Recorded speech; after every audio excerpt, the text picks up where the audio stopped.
because as much as we all hate bleeding out of our vaginas, it's really actually a great thing. What's up, guys, and welcome back to my YouTube channel. If you guys are new, what's up? My name is Kendall, aka you guys can find me on the Gramsci at fearstofit. If you're not new, what's up, my friends? Welcome back.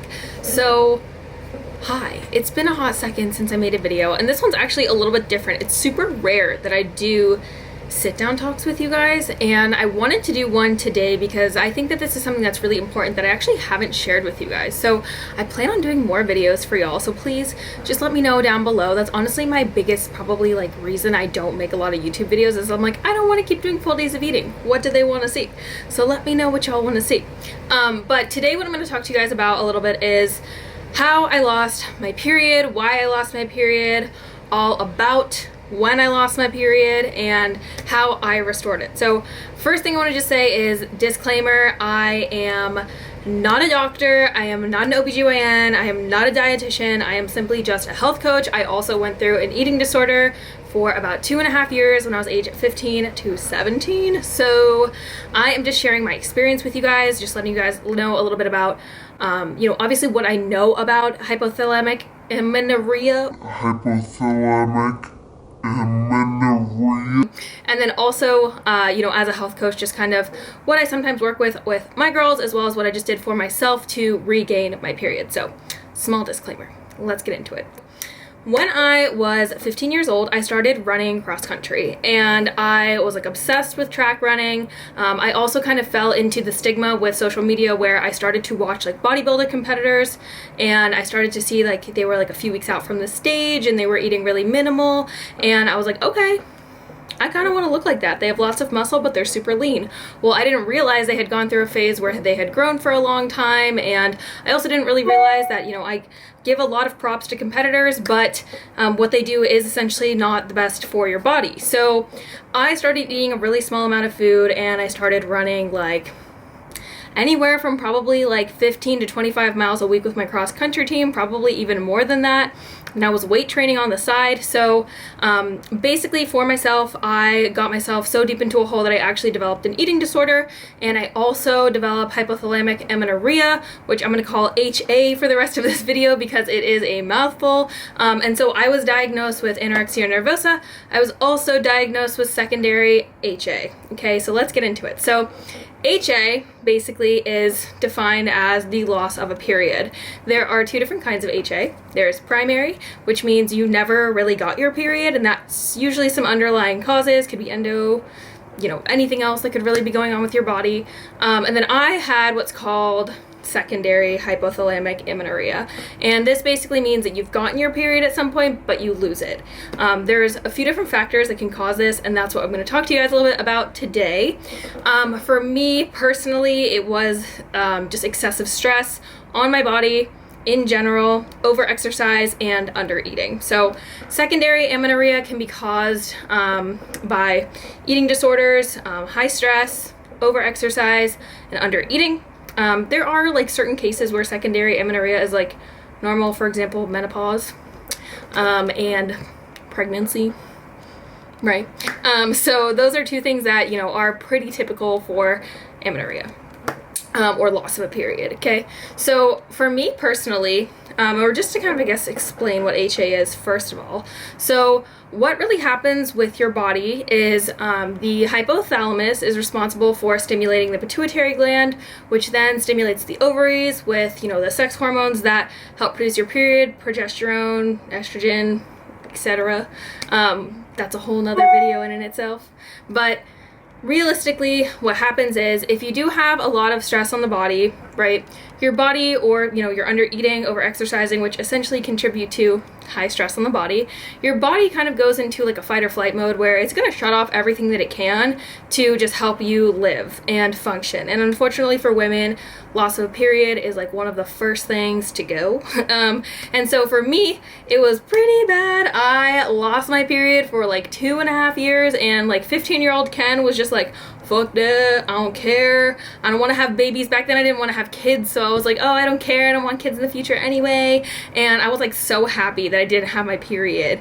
but like, what? Like, that's literally the healthiest sign of being a woman. It's so important. It's a beautiful thing. It's a beautiful process, and it's so imperative for you to actually be healthy, right? So just to kind of share with you guys a little bit of what my journey looked like. So here is a picture of me, 15 years old. I weighed 85 pounds. Keep in mind, I'm 5'3". So my eating disorder was steep. I got myself in really, really deep. I actually, back then, me and my family personally believe it was like orthorexia nervosa rather than anorexia, but there was no diagnosis back then.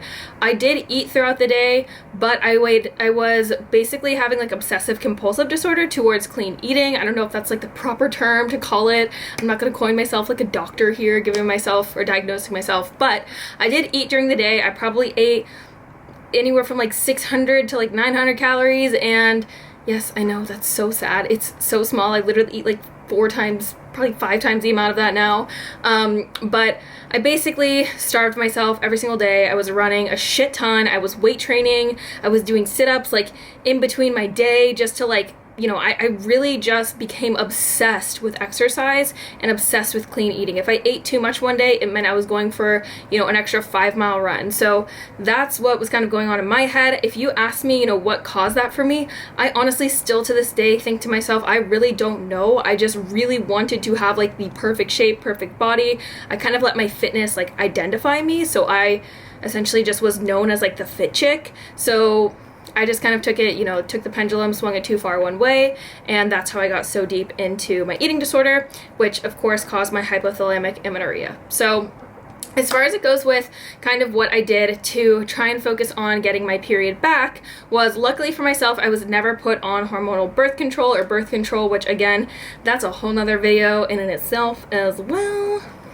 But I was never put on birth control to like naturally get my period back. My mom was like, hell no, if you're gonna get a period, you're gonna freaking get that naturally. So I was like, okay, praise I don't get pregnant. I'm just kidding. But seriously, I was like, okay, we're gonna get this shit back. Let's do it.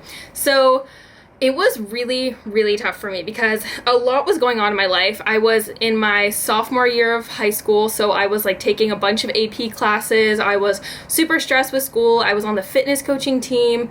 I was going to the gym every day. I was still going to track practice. So I was just moving a lot. I also had a lot of stress on my body, and as you guys know, like I said, I was super under feeding myself. Like someone who's doing as much movement as I was doing probably needed like 4,000 calories a day, and I was eating sub 1,000 calories a day. So that essentially led to my secondary HA.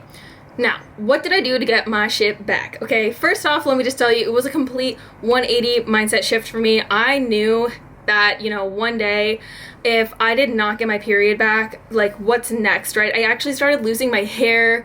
My doctor started telling me about my bone density diminishing, and I was like, oh my gosh, I'm gonna be an 80-year-old woman by the time I turn 20. I was like, I really gotta get my shit together. I caused a lot of problems with my family, which I know might not be the case for everyone who has HA, but because I did have an eating disorder, it did cause a lot of like trepidation, a lot of problems within my family as well. So what I did to get my period back, it was more mindset work than anything, okay? So I had actually only had, I was 14 when I first menstruated, so I was actually kind of older, I think, compared to a lot of people. I was like 14 or 15, so I had actually only had like 6 months worth of periods. They were completely regular until I started, you know, doing track, which in the beginning of my track season, it was totally normal. I wasn't running too much, anything like that, and then essentially I started running more, then eating less, and that's when I lost my period.